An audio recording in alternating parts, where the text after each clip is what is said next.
və çək məni.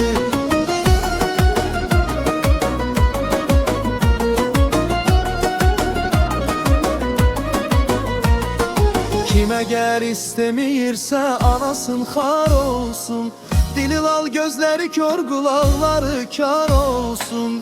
Kim ana zəhmətini dansa əgər ar olsun, çəkən evlad üçün əzab əziyyəti sən ayana.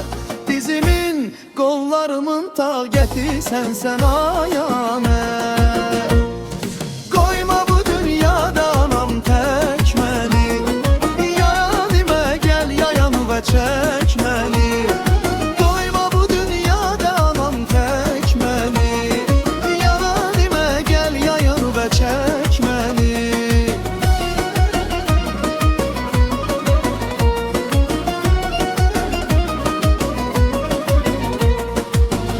Elə varlıq sananı adım dillər əzbərimiz, nəfəsin gələn yerdə yoxdur bizim dərdlərimiz. Çox gözəl kəlam deyib Həzrəti Peyğəmbərimiz, evlada bəxş eləyən cənnəti sən ana. Dizimin qollarımın taqəti sən ayana. Qoyma bu dünyada anam tək məni, yalanimə gəl yayan və çək məni.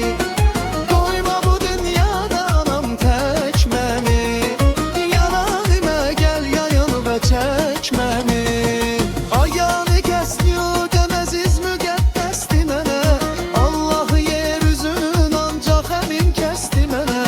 Gedib gəlsin nəfəsin baxışların bəsdi mənə. Həyatın şirinliyi ləzzəti sən ayana. Dizimin qollarımın taqəti sən ayana.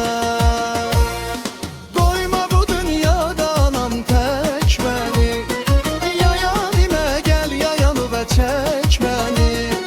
Qoyma bu dünyada anam tək məni, yayanimə gəl yayan və çək məni.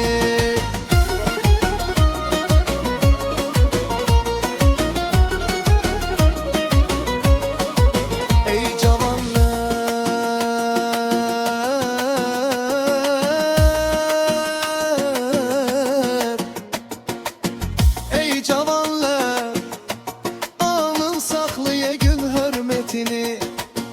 Canımızdır, qanımızdır, çəkəyin qeyrətini. Unutmaq günahdır məncə atanın zəhmətini, atadan da çox çəkən əziyyəti sən ana. Dizimin qollarımın taqəti sən ayana. Qoyma bu dünyada anam tək məni, yayanimə gəl yayan və çək məni. Qoyma bu dünyada anam tək məni, yayanimə gəl yayan və çək məni.